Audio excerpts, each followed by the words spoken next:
Nariman पॉइंटपासून Wankhede स्टेडियमपर्यंत team इंडियाची विजयी मिरवणूक काढण्यात आली। ओपन डेक बसवरून भारतीय खेळाडूंची मिरवणूक काढण्यात आली। यावेळी भारतीय खेळाडू हातात तिरंगा आणि ट्रॉफी घेऊन जल्लोष करताना दिसले। या विजय उत्सवासाठी लाखोंचा जनसागर रस्त्यावर उतरला तर चाहत्यांचा उत्साह शिगेला पोहोचल्याचं दिसून आलं।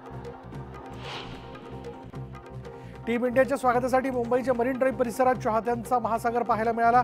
यावेळी क्रिकेट प्रेमींनी मरीन ड्राईव्हवर एकच जल्लोष केल्याचं दिसून आलं। टीम इंडियाच्या स्वागतासाठी क्रिकेट प्रेमींनी वानखेडे स्टेडियमवर गर्दी केल्याचं पाहायला मिळालं। वानखेडे स्टेडियम चाहत्यांनी खचाखच भरल्याचं दिसून आलं। धो-धो पावसात रोहितच्या घोषणांनी वानखेडे स्टेडियम दणाणून गेलं। मुंबई विमानतळावर टीम इंडियाचं स्वागत करण्यात आलं। टीम इंडियाचे सर्व खेळाडू आणि सपोर्ट स्टाफ सदस्य विमानतळावरून बाहेर पडताना त्यांचं स्वागत करण्यात आलं। कर्णधार रोहित शर्मा आणि त्याच्या मागून विराट कोहली आणि इतर खेळाडू पाहायला मिळाले। यावेळी विजय ट्रॉफीसह हार्दिक पांड्याची ही झलक पाहायला मिळाली। टीम इंडियाचं विमान मुंबई विमानतळावर दाखल होताच विमानतळ प्राधिकरणाकडून टीम इंडियाला वॉटर सलामी देण्यात आली। विमानाच्या दोन्ही बाजूने पाण्याचा वर्षाव करत विमानतळ प्राधिकरणाच्या वतीनं टीम इंडियाच्या खेळाडूंचं जंगी स्वागत करण्यात आलं। विजय मिरवणुकीपूर्वी रोहित शर्मानं स्वतः वर्ल्ड कप ट्रॉफी स्वच्छ केली। टिश्यू पेपरच्या साह्यानं रोहितनं ट्रॉफी स्वच्छ करत ट्रॉफीचा सन्मान केल्याचं दिसून आलं।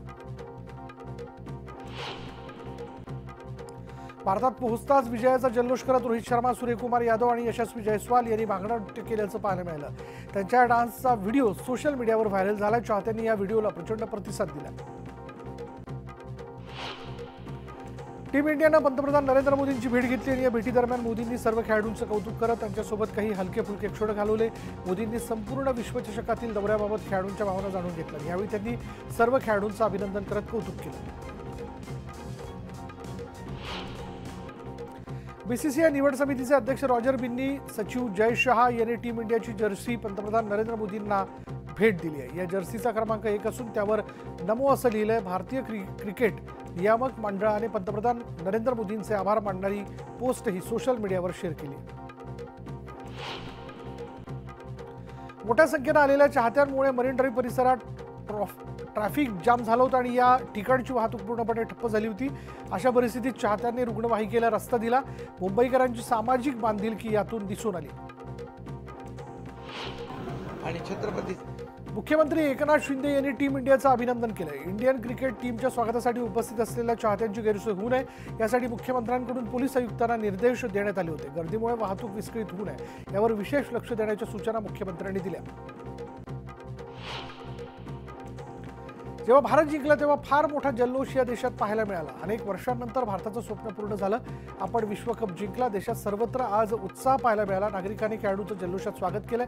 लोकशाहीच्या विजयानंतर आता हा दुसरा विजय पाहायला मिळाला अशा भावना रावसाहेब दानवे यांनी व्यक्त केल्या। विश्वचषकातील भारतीय क्रिकेट संघातील मुंबईकर खेळाडूंचा विधिमंडळ आवारात सत्कार करा अशी मागणी जी आहे ती प्रताप सरनाईक यांनी केली। यावेळी रोहित शर्मा, सूर्यकुमार यादव, यशस्वी जयस्वाल आणि शिवम दुबे यांच्या सत्काराची मागणी करण्यात आली। वसंत मोरेंनी उद्धव ठाकरेंची भेट घेतली। 9 जुलैला वसंत मोरे ठाकरेंच्या पक्षात प्रवेश करणार आहेत। मी वंचितमध्ये गेलो होतो मात्र वंचितच्या मतदारांनी मला स्वीकारलं नाही अशी प्रतिक्रिया वसंत मोरेंनी दिली आहे। अंबादास दानवेंच्या निलंबनाचा कालावधी कमी करण्यात आला। निलंबनाचा कालावधी 5 दिवसांवरून 3 दिवसांवर करण्यात आला आणि त्यामुळे दानवेंचं फक्त 3 दिवस निलंबन करण्यात आलं। शुक्रवारपासून दानवे कामकाजात सहभागी होणार आहेत। संजय राऊतांनी अजित पवारांवर निशाणा साधला। अजित पवारांनी पक्ष बदलला नाही तर काकांचा मूळ पक्ष चोरला आणि याबद्दल त्यांना खंत आणि खेद वाटलं पाहिजे अशी टीका संजय राऊतांनी केली आहे। अजित पवारांनी सरळ सरळ पक्षांतर केलंय असं राऊतांनी म्हटलं। मी कोणताही पक्ष बदलला नाही। राज्याची जनता हाच माझा पक्ष आहे मात्र विरोधक राजकारण करणारे आहेत आणि मी काम करणार असं म्हणत अजित पवारांनी विरोधकांवर टीका केली। तर राज्यात दादाचा वादा पाहायला मिळणारच असा विश्वासही त्यांनी व्यक्त केला। भ्रष्टाचाराचे अनेक आरोप झाले मात्र एकही आरोप सिद्ध झालेला नाही असं म्हणत अजित पवारांनी विरोधकांवर निशाणा साधला। दरम्यान आगामी काळातही अशीच साथ द्या असं आवाहन अजित पवारांनी जनतेला केलं।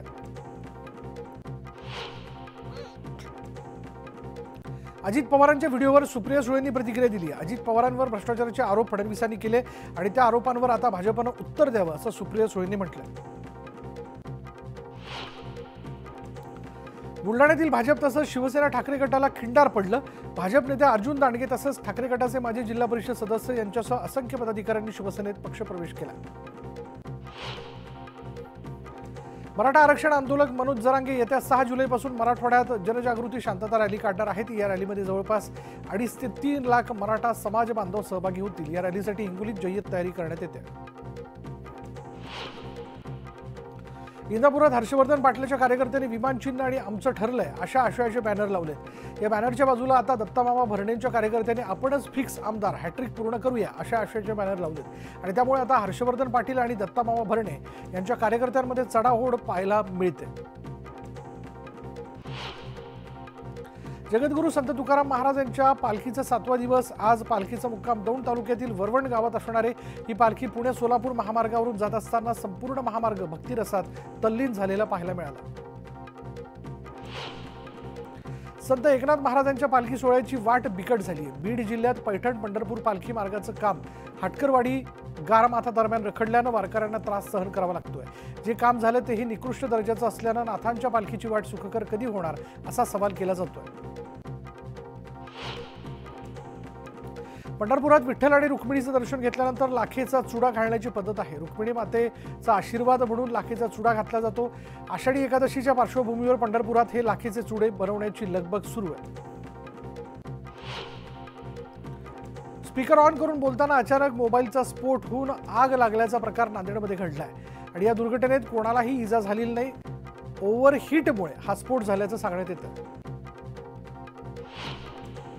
ग्रामस्थांची अरेरावी करणाऱ्या तलाठ्यावर अद्याप कारवाई करण्यात आलेली नाही। तहसीलदाराकडून तलाठ्याला केवळ कारणे दाखवा नोटीस बजावण्यात आली। मुख्यमंत्र्यांनी जिल्हाधिकाऱ्यांना कारवाईचे आदेश दिल्यानंतरही कारवाई न झाल्यानं संताप व्यक्त करण्यात येतोय।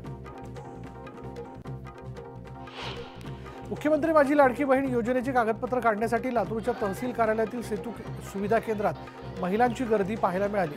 अधूनमधून तांत्रिक अडचण उद्भवत असल्यानं प्रमाणपत्र काढण्यासाठी महिलांना प्रतीक्षा करावी लागत असल्याची माहिती जिल्हा समन्वयक इस्माईल शेख यांनी दिली।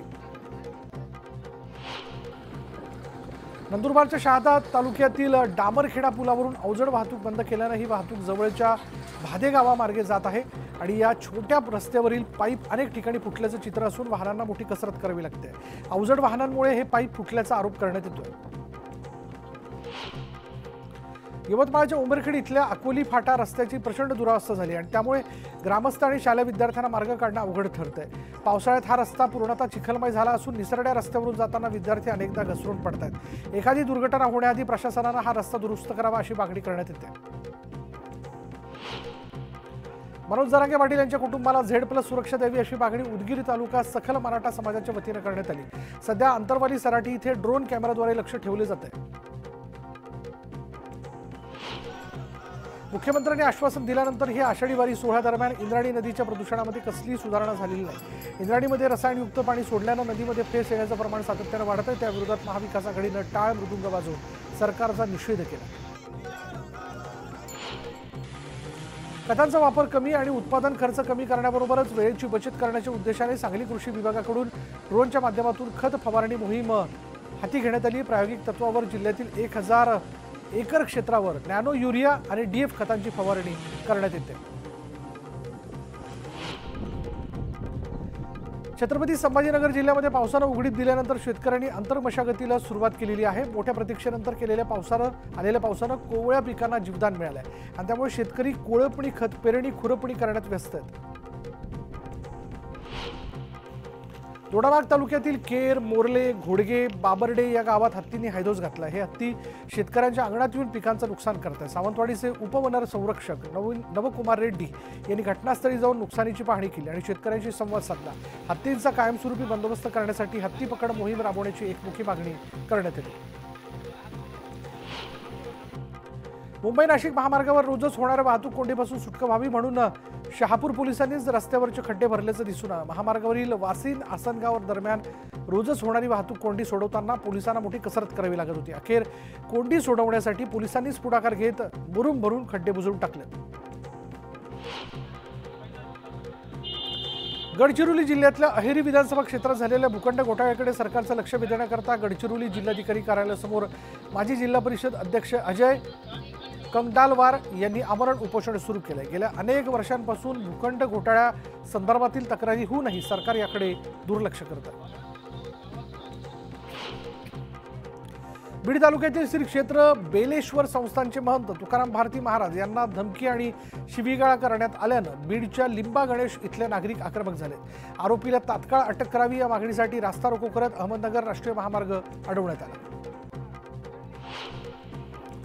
लोकसभा निवडणुकीत मतदार यादीमध्ये मोठ्या प्रमाणात घोळ झाल्याचा आरोप करत नागपूर भाजपचे शहराध्यक्ष बंटी कुकडे यांनी जिल्हाधिकाऱ्यांना निवेदन दिलं। ज्या मतदारांची नावं वगळण्यात आली त्यांची नावं पुन्हा नोंदवण्यात यावीत अशी मागणी जी या निवेदनातून करण्यात आली।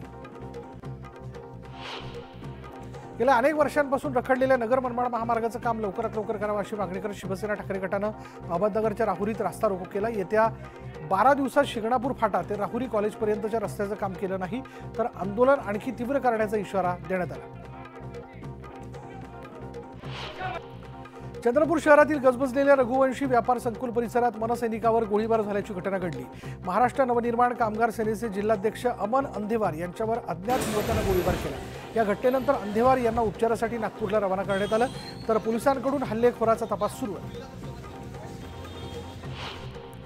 आळंदी जवळच्या चरोली इथे 20 ते 25 विद्यार्थी घेऊन निघालेल्या स्कूल बसचा अपघात झाल्याची घटना समोर येते।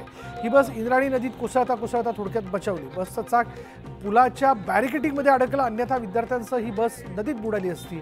या अपघातात 4 ते 5 विद्यार्थी जखमी झाले। अंधेरी वेस्टर्न एक्सप्रेस हायवेवर पुलाचा एक भाग खाली कोसळला आणि हा भाग तुटून पुलाशेजारी पार्क केलेल्या कारवर पडला। यात कार चालक जखमी झालेला आहे तर कारचं मोठं नुकसान झालं।